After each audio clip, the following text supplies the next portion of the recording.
a colossal defeat to the Zionist project. We have on record Hamas agreeing not less than 3 times. We don't have one deal. We actually have 3 deals. Listen, let's not sugarcoat it. I'm going to be a little bit controversial, Salman, and say that...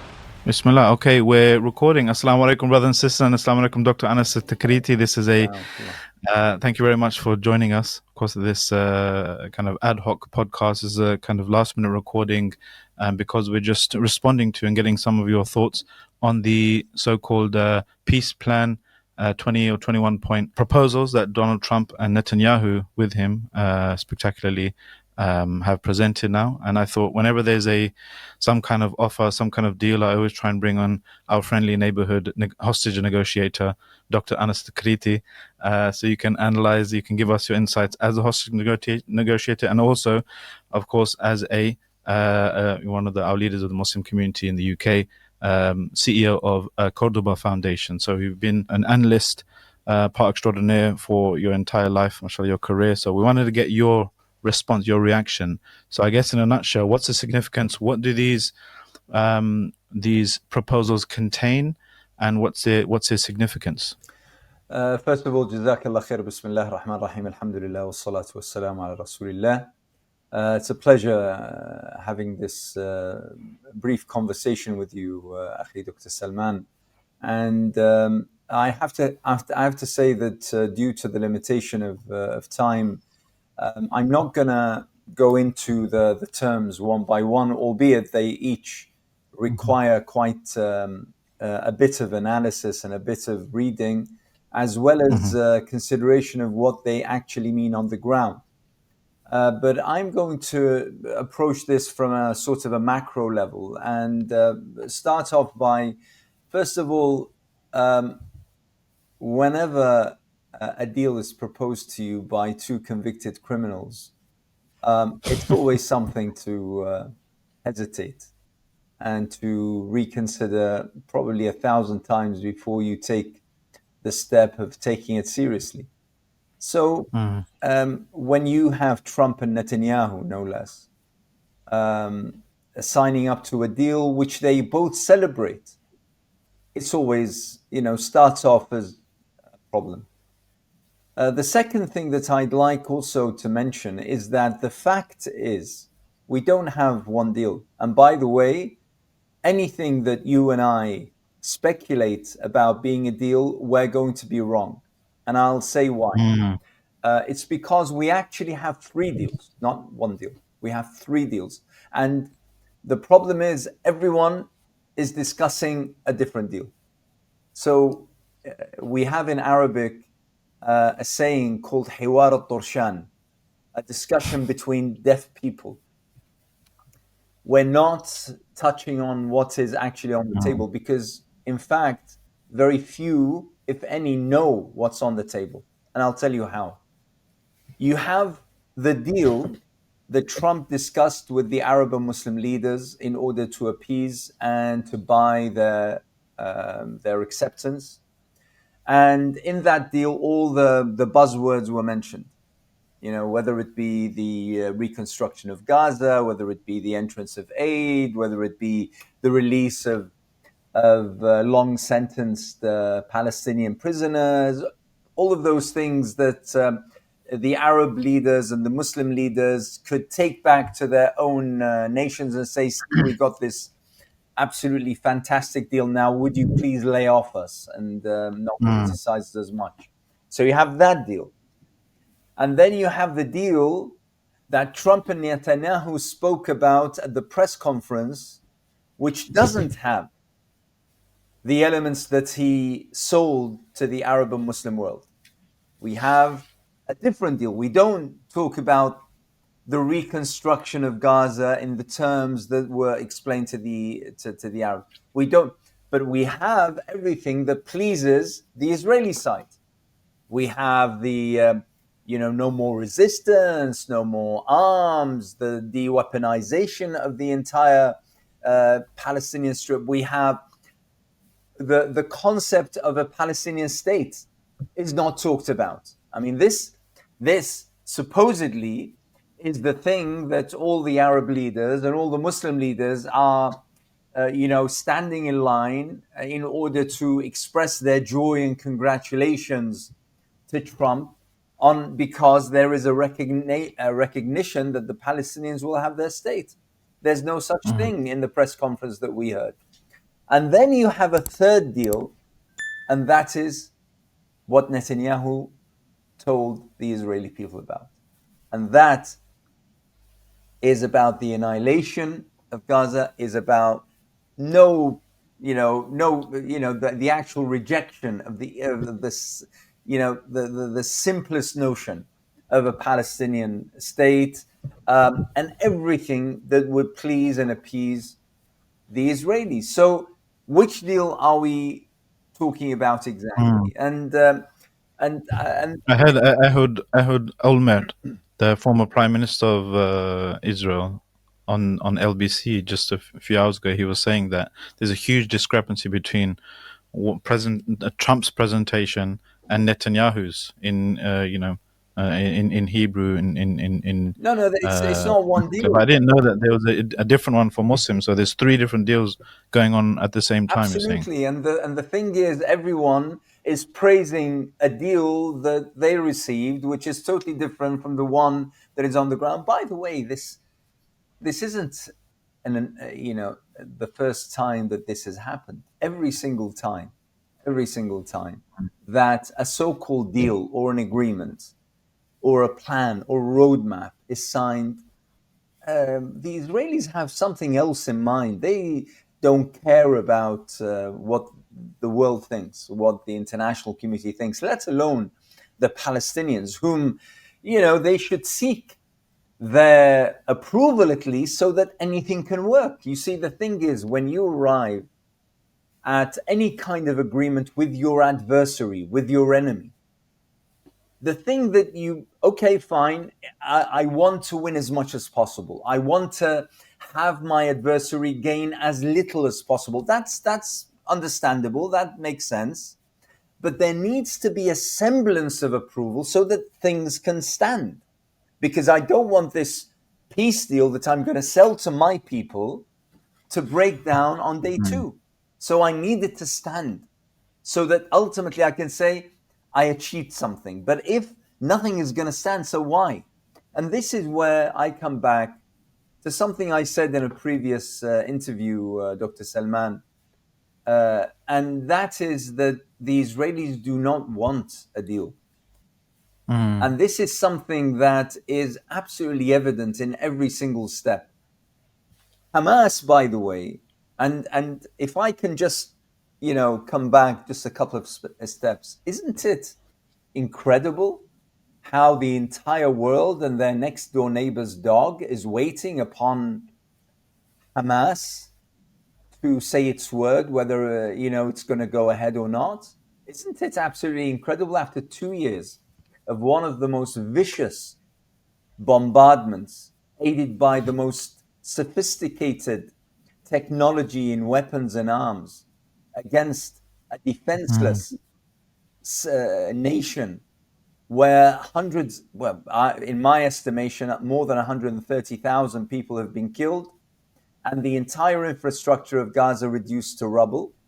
Yet still, America and Israel are clinging on what Hamas will come back and say. I mean, what's going on exactly here? I mean, that in itself needs to be looked at and considered. But coming back to my point, I saw like on X, heads of state pretty much copy and pasting the same thing. The same message. I was like, it's very very suspicious. yeah. I mean, and by the way, we have on record, we have throughout the 2 years, we have Hamas agreeing not less than three times to peace plans, Mm. which then turn out to be totally different in Netanyahu's mind or in the White House. And hence the problem. The issue is we think, or some people out Mm. there think, that Israel wants an end to this war. We have said from the start an end to the war means an end to Netanyahu. It means a defeat, a colossal defeat to the Zionist project, and that they will never ever stand. And therefore, this posturing as though they are for peace, they want to stop, but it's Hamas, it's the Palestinians, it's that kind of feigned, breaking of hearts that is unfortunately capturing the attention of those who are absolutely naive. Israel has never, ever, and I'm not just talking about the past 2 years in Gaza, I am talking about ever. I'm talking about Oslo, I'm talking about Madrid, I'm talking about the Camp David Agreement, I'm talking about Wadi Araba, I'm talking about every single agreement that Israel has signed to. It has been absolutely disingenuous in trying to work. It has been absolutely against the prospect of peace. The prospect of peace defies the Zionist project. It goes against every single grain of the Zionist project. However, in order to maintain its scholarship, its grant of several billions of dollars every single year, in order to maintain that kind of unconditional support from American legislators, come what may, whatever they do, whatever they say, however gruesome their tactics are, they have to appear as though they are there at the table. So this deal, if whichever deal we're talking about, is a lose-lose situation for the Palestinian side. And let's make this absolutely clear. This is not about Hamas. This is not about Hamas. Hamas a long time ago said, listen, we want an end to the barbarity and we want aid to go in order to salvage people from the state of starvation they face. From very, very early on, the Israelis want to pose as though here we are, we're at the table, we're waiting, we're waiting to sign this deal in order to save people's lives. But again, there we go, it's Hamas. So this is, it's a no-win situation. Whatever they decide, the Palestinians, whatever they decide, it'll be a lose situation. And that is a trick that the Israelis have mastered for decades now. They absolutely master in terms of proposing deals where you lose if you sign and you lose if you don't. That's, something that the Israelis outwit anyone around the entire world. And the fact that we have a deal brokered by no less than Trump and the United States government is in itself problematic to the extreme. So basically you have, I'm sorry, but let's put forward an analogy of a domestic dispute. It's like, the husband arguing against the wife by having his father as being the mediator. It doesn't work. It doesn't work from the word go. And the fact that the United States is effectively in the room is itself problematic, let alone the absolute master of ceremonies. So we have a situation where the deal put forward in whatever, the best term that we're talking about, the one that Trump peddled to the Arab and Muslim leaders, that is extremely bad. In fact, if anything, it is political suicide. It is an absolute surrender. Because you see, Dr. Salman, For whom? one thing that by the Palestinians, and again, I'm not talking about Hamas. I'm talking about the Palestinians. You see, the thing that no one seems to be bothered about talking about anymore is that the problem remains, whatever deal is struck, and that is the occupation of Palestine.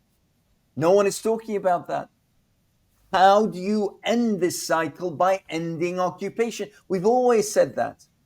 So why is it that none of the terms there address the issue of occupation? Why is that? So again, there is nothing to be won here and everything to be lost. And by the way, a brother just sent me sort of a joke, but it's in light of the context, the absolute serious nature of the context that we're in. It seems a little bit facetious, but it actually makes quite a stringent point. He says that ever since I was a kid, and my mum and you and I would understand this cultural thing about how mothers govern at home. Ever since she would say, "No, no, don't worry, I'm not going to hit you, just bring me the slipper and come to me."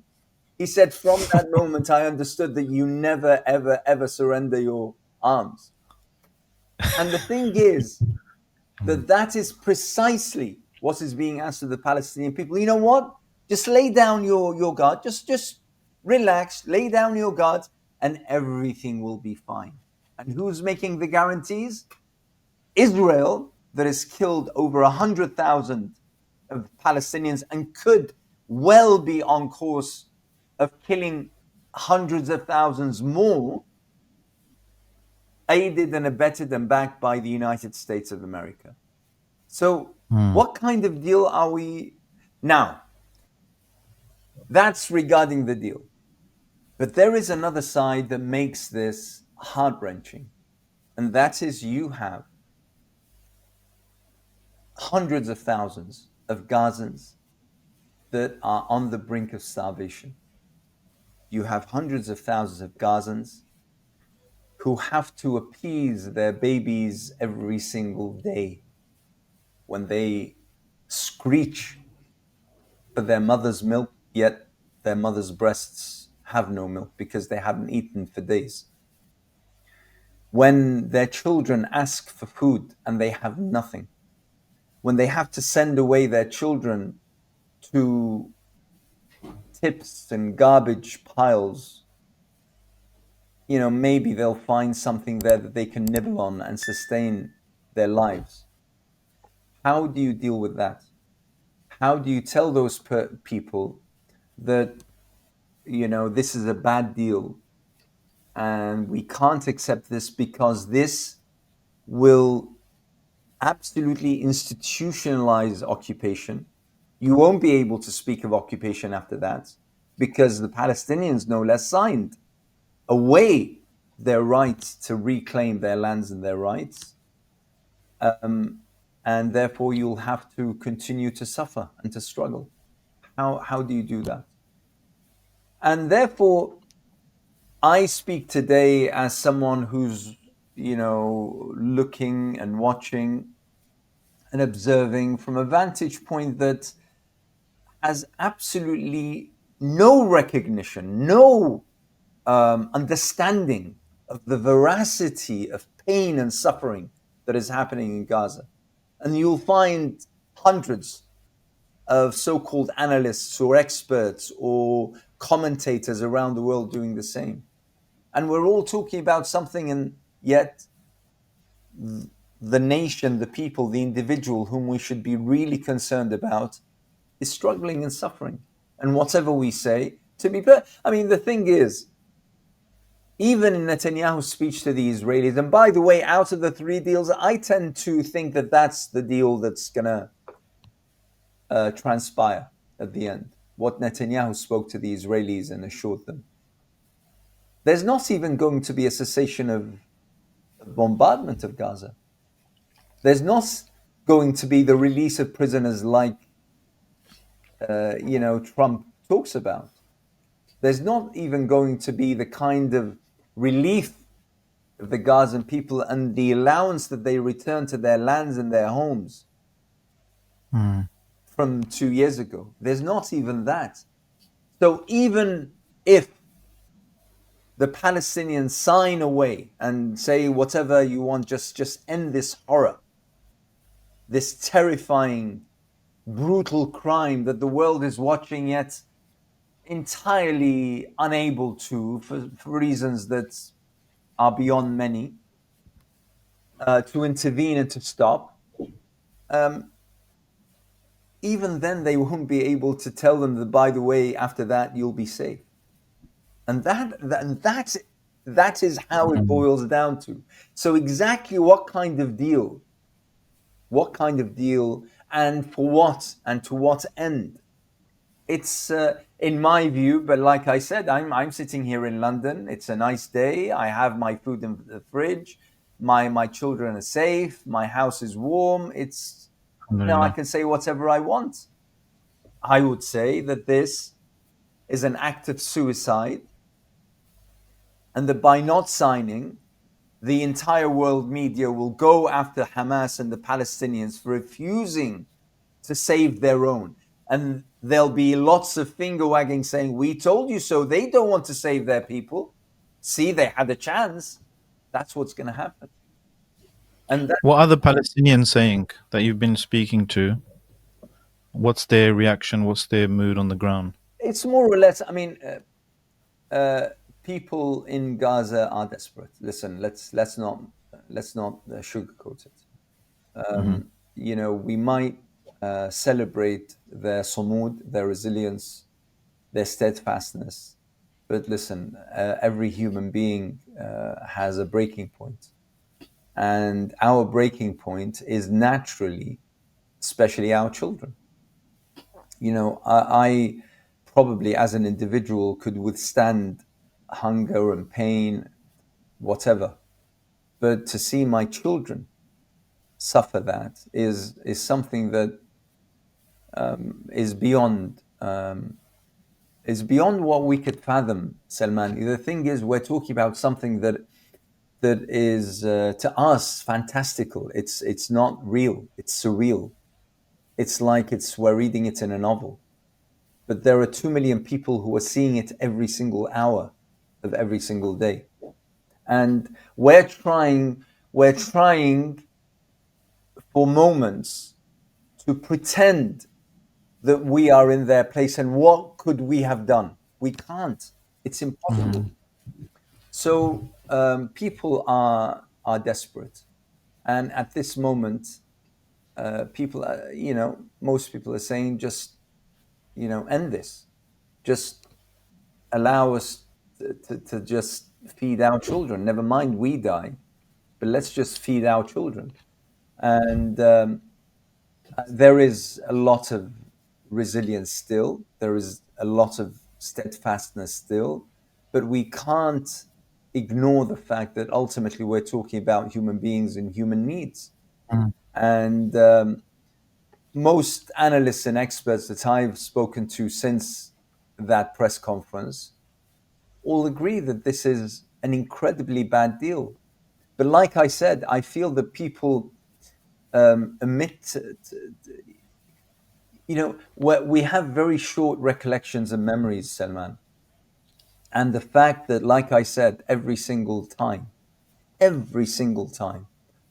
deal has been signed with Israel, Israel was the very first to break it. And this is no different.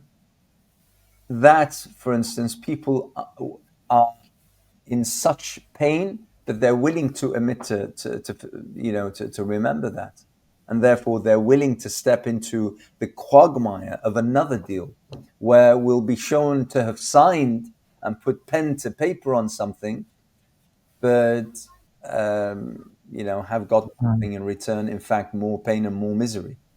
So, but listen. Ultimately speaking, and we need to understand that as Muslims, people of faith, and people who have a strong connection to history in so many ways, and people who are brought up within the intellectual context of our association to history and our collective as well as individual memories, um, we we understand that this is a trial from Allah. And by the way, we are included in that trial. The people of Gaza are seeing the brunt of it, but we are also tested. And the fact that we're having this discussion is in itself a test. The fact that we can withstand to to the recriminations of our support, our stand, our giving to Palestine as much as we could, our withstanding of those recriminations that in itself is a test. And I personally think that we are at times when basically we are going to suffer far more, and we're seeing the regression of not only our country but many Western so-called democratic liberal countries, the regression of those countries into states of fascism. I Mm. mean, the fact there was a clip going around today, which I'm sure you and your viewers have seen, and that is of a gentleman going around asking the policemen and women, heavily armed, picking up old ladies and old, blind, disabled men, because simply they are, carrying posters saying that they refuse and reject genocide. And he comes up to the policemen and women and say, listen, I support genocide. I support the killing of Palestinian children and women. I support the demolition and destruction of hospitals and schools. Will you arrest me? And they say no. Mm. But those whom refuse genocide and refuse those acts of crime will be arrested and are arrested. We're coming to a position that everyone will suffer, because this is a breakdown of society like none other. Policemen and Mm. women in full armor, in full gear, picking up disabled men and women in their 80s in order to arrest them, to detain them, whilst crimes go on unabated throughout the city of London and throughout the country, is a disgrace to every single member of society who belongs to the police force or to the security. There was a day when a policeman or woman without any arms would garner respect, would be seen as figures of authority, would be feared without them having any arms whatsoever. Now, those young men and women in full arm, in full gear, are seen to be ridiculed, are seen to be jokes. If that's what you're busy doing, if those are where the resources which you claim every single year aren't sufficient, if that's where you choose to spend them, then truly you have become, Mm. worthy of ridicule. And unfortunately, this is where we are. Yeah, I mean, there's this genocide has taken a toll on the whole world, and while you see, the old adage of oppression abroad and colonization, it always has a kickback at home with the tools developed on the other, then kind of used on at home, and increased militarization and increased kind of fascism in cycles. We also see the spirit of human beings, and just like this Saturday, I think there's going to be 1,500 people just volunteering in direct action to get arrested Yeah. for Palestine, for example. So that's the thing where I wanted to ask you as well, after that, what our job is now, kind of like a final message to the audience. But before that, I wanted to just ask you, so I never heard before of this thing about three different deals going on, and Muslim states being shown completely different one, a more sanitized version. A lot of people have been criticizing Muslim states for betrayal, for turning their back on the Palestinians, as a result of them, not just obviously before due to their relative inaction, but kind of seeing to celebrate this. It's kind of like the final nail in the coffin. That's why when you said it's kind of political suicide, I was thinking perhaps for those leaders and those foreign ministers and so forth as well of those Muslim nations. What's your message regarding? Can you tell us a bit about, what the where the Muslim kind of states or Muslim majority states stand now, and what they're doing? Okay, I'm going to be a little bit controversial, Salman, and say that with some of those leaders, I have sympathy. With some, because you see, the thing is that we signed up to this over 100 years ago. We signed up to this way before the establishment of the Zionist state of Israel. Way before that, we signed up to the fact that we agreed that this incredible ummah, now standing at 2 billion people, more than a third of the world's geography, allowed itself to be carved up and to be made into small enclaves and to be then, given to various families or systems or tribes or clans to rule and to become in charge of and to become interested in. The price was you keep stum when we tell you to. And that's precisely what they're doing. Some, every now and then you might find the odd leader who comes up and raises their voice, but soon you'll find that they'll be cut down. So, in a way, anyone who comes into power today, and I'm talking about those who come into power between two very heavily bolded parentheses, legitimately, i.e., by elections or by some sort of regulated system, they'll find that they are powerless. They'll find that they do not have the resources in order to employ them in the way that he or she aspires to. And therefore, after a while, they get bogged down into, nationalistic speech and populist rhetoric and policies and, some really trivial ceremonies and the like, because that's essentially all that they can do. There's very little, if anything, else than they can do beyond their remit and their mandate. For the majority, I would suggest that this is something that they prefer. And those I have absolutely no sympathy for. Those who actually peddle for the Zionists, those who actually support the narrative of the Zionists, those who actually offer funding, material as well as financial, to the Zionists. Those, and I believe most of your viewers will understand whom I'm talking about. They have no excuse, but like I said, this is something we signed up to. The Ummah signed up to, and the challenge right now. Obviously, we can talk a lot about the individual challenge that we have with ourselves, the collective challenges that we have within our families and societies and communities and the like, but I'm not going to spend time doing that. I'm saying that we need to once again start talking about the Ummah. It's something that is long overdue, and I'm saying decades overdue. 2 billion people, of incredible resources, humanitarian as well as raw material and resources, energy, whatever it is, geographical location, where the entire world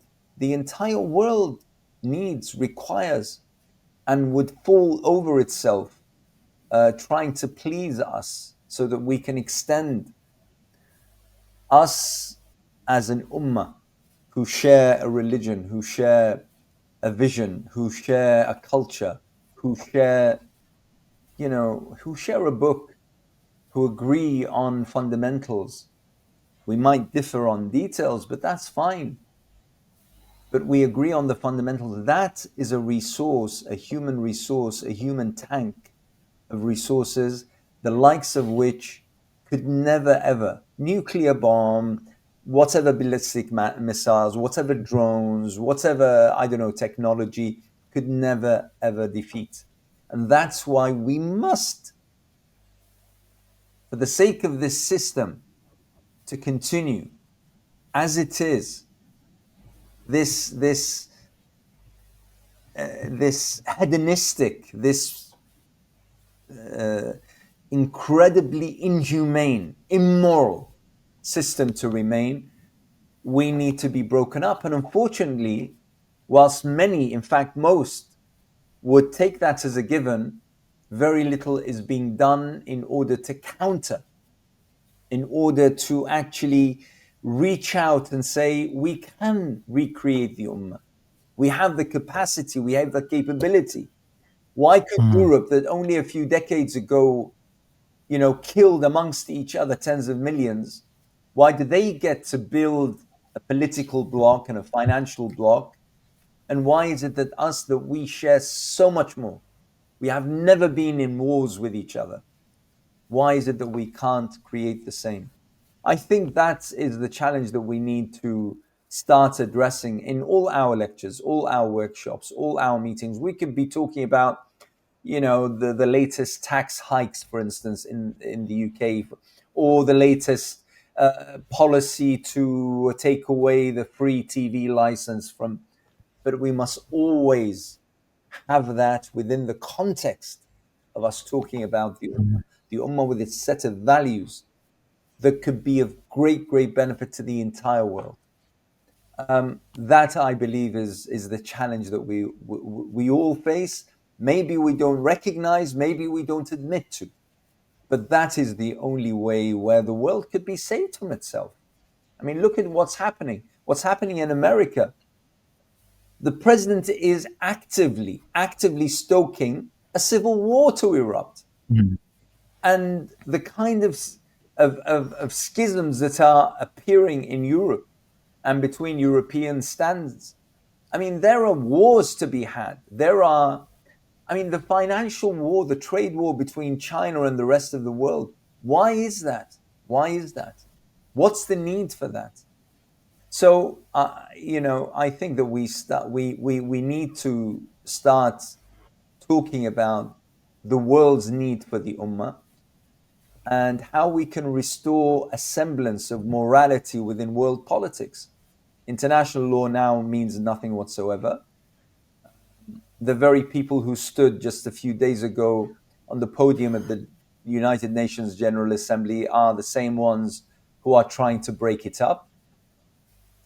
And the fact that the world sits in silence and in absolute attentive listening to when someone like Trump holds a microphone is in itself an indication of how low we have gotten, and we need to rise. So the Ummah has its work cut out for it. Alhamdulillah. Jazakallah khair, Sheikh Anas. There we have it, brothers and sisters. We have a work cut out for us, and this is why we at Islam Trinity are focusing on our campaigns. You heard Dr. Anas Altikriti say, for example, the whole world's going to be talking about, why isn't Hamas accepting the deals or waiting for the Palestinians, completely turning the truth upside down. So there's truth, there's lies, and then what we're experiencing in the mainstream media, the complete inversion of truth. This is why we have our campaign, Palestine Truth. Check out the details in the description below. Go to palestineTruth.org and sign up there to be notified of any upcoming information, any upcoming activities as part of that campaign. Until next time, if you like this podcast, give a like and a share and subscribe so you're at the front of the queue for the next podcast that drops. Jazakumullah khaira. Assalamu alaikum wa rahmatullahi wa barakatuh.